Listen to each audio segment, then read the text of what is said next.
given that there are many gaming laptops available in the market today, you know, one is Alienware. I believe this would be a huge competitor in the market. You know, what sets the Razer Blade apart from rest to be defined as a true portable gaming device? Sure. So, you know, Alienwares are fantastic. You know, they're really great gaming machines. I've got a couple of them myself. Alienware takes a bit of a different approach from how we look at things. Now, what Alienware does is to look at having as much performance as possible to be squeezed into like a laptop. You know, I'm going to grab this, right? So into a laptop. But what happens is that you end up with something about 2 inches thick and weighs up to maybe about 15 pounds. Basically a brick. Well, they're not really called portable laptops. They're called luggables. All right.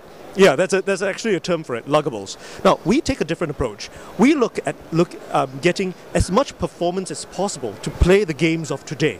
All right, and then bringing that down to as thin and as light a form factor as possible. So if you look at the M17X, which is a great gaming machine from Alienware, that's about 1.8 inches thick. The Razer Blade is less than half of that, at 0.88 inches thick. And you know, if you add like a power supply and stuff like that, that's over 10 pounds. The Razer Blade is less than 7 pounds, and it plays a phenomenal amount of games, and it's really exciting. So that's the difference in terms of approach. If you like just pure power and you're prepared to carry, you know, a larger object, by all means, go buy an Alienware. Those are great machines. The more PC gaming machines out there, the better for you, the better for me, the better for all of us gamers out there. And but if you're looking for real portability with power, that's where the Razer Blade makes a huge difference. But it's really, really expensive. I know that, but that's what we're trying to do. Innovate and then bring the prices down in the future. But innovation and technology, that's what Razer is about. Yes. Okay. You know, there've been talks about the Razer Blade will have limited availability only in the US. Why is the case? So the Razer Blade, we're looking to have an all-encompassing, service support for it, and we're looking to roll that out specifically first in North America and take our time, pretty much like how we started with our peripherals and things like that. We need to find the right partners in terms of support. We need to make sure that we get the right channels and so on and so forth. So we've only announced North America right now. It doesn't necessarily mean we're not looking at everywhere else. Well, I'm here. I'm checking out the market over here, and the funny thing is, one of the first people to respond to us or saw the launch of the Razer Blade and wrote to us and said, I don't care, I must have it now, I don't care how much it costs, I need it, was from the Middle East. So go figure. Why is the arcade stick only for the Xbox 360? Sure. So what we generally do is we look at a specific platform, and then we look at expanding our range of product for that. You realize that while Razer has been around for a very, very long time, we don't have a lot of product. And every product that you see, typically 15 others have been killed, or similar ones have been killed along the same time. So what happens is we like to iterate it over and over and over again. And likewise, when we're looking to go into the Xbox space, when we had the first gaming controllers, the Onzas, it took the world by storm. It's the first time ever any premium, together with the first-party controllers, had ever been launched. And no one had been as excited about that for the longest time, right?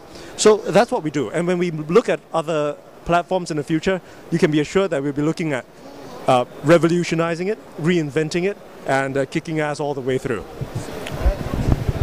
So that's, guys have been asking about the arcade stick, is usually most of them are PlayStation 3. So that's your answer. And have you guys given it much thought that not just making it just PC, not just Xbox 360, but making it a universal portal, PC, and most probably PlayStation 3, if possible? Well, I must say that internally we try a lot of different concepts, and like any Razer product, you'll see it when it's ready. Okay, have you guys come up with a name yet, or is just a name for the stick, for the arcade stick? Yes, we have, but we're not announcing it yet. Oh. Nice try. Oh, come on. Okay, and we see Razer expanding to new ventures such as Razer Blade gaming laptop. Can we expect Razer to broaden their horizons?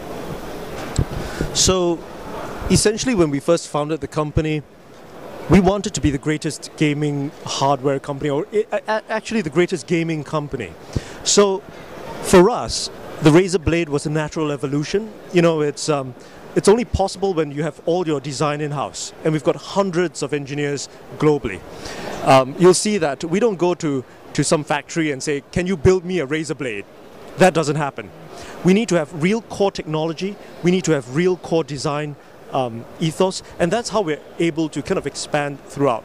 So in the future, you can definitely look at anything to do with gaming, and that's our DNA, whether it's systems, and we hope to really expand that, and you'll be able to see a couple of other new products soon. We're going to move on to the community in the Middle East region as a whole, and the first question would be is, Razer supports and sponsors some of the biggest esports organizations in terms of tournaments, teams, players, etc. Will Razer ever change from the norm and try to support gaming entities that have yet to prove themselves in the big leagues?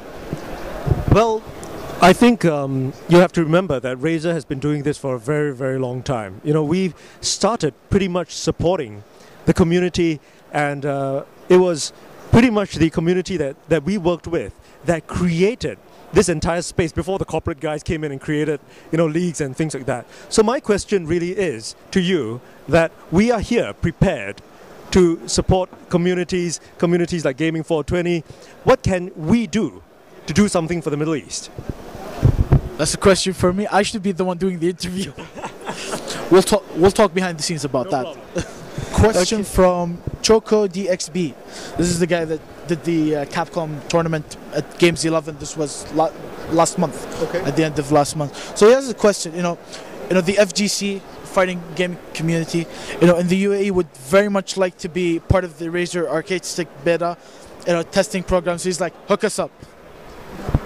Okay, you've got my email. We'll hook a couple of you guys up. Not a problem. So they've got to talk to you. Okay, and pretty much the second question is the same, nearly the same thing. And okay, the third one. Okay, ever since the huge growth of the fighting games market around the world, we have seen companies like Mad Catz and Hori take the initiative into sponsoring events and pro players worldwide.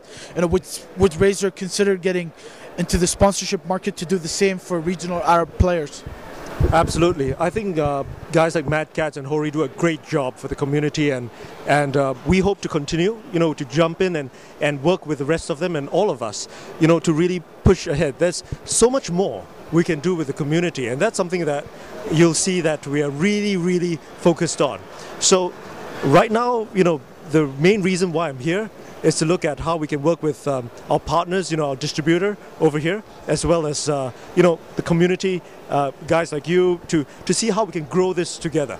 And that's the key. The last question. I think this is quite interesting. This is from Seth99, and he's Seth99. Yes, I don't know, but so he's like, a leader must be equipped with a set of competence necessary to perform his or her role.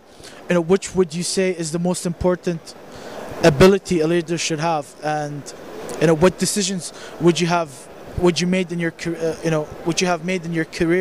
that you look back on, feel were mistakes, and what have you learned from them, and to end it, what inspires you to work harder in order to make Razer company the best in the world? Sure. Well, I don't really look at myself as a leader per se, but I think one of the most important things that I did was to really play games. I've spoken about that.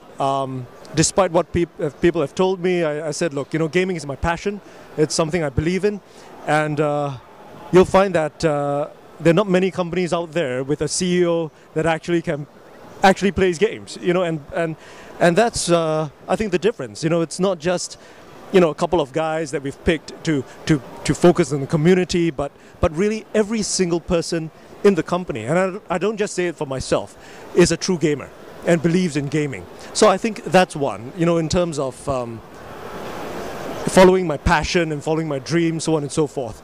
And I think what's really important for us right now is really, which will help us, you know, be successful, is working with guys like you and guys like Seth99 and guys like in the community to really work together and see what else we can do. So that's really what we believe to be, you know, the key for our success. Men, it's been great interviewing you. Okay, and you know, we hope to do this even more in the future. Although I had lots of questions that I wanted to ask you, but you know, to end this up with, you know, this is Empty Head, Min over here. This interview is brought to you by gaming420.com. Cool. That's it. Thank you. Thanks a lot. Thanks, guys. Thanks a lot, bro.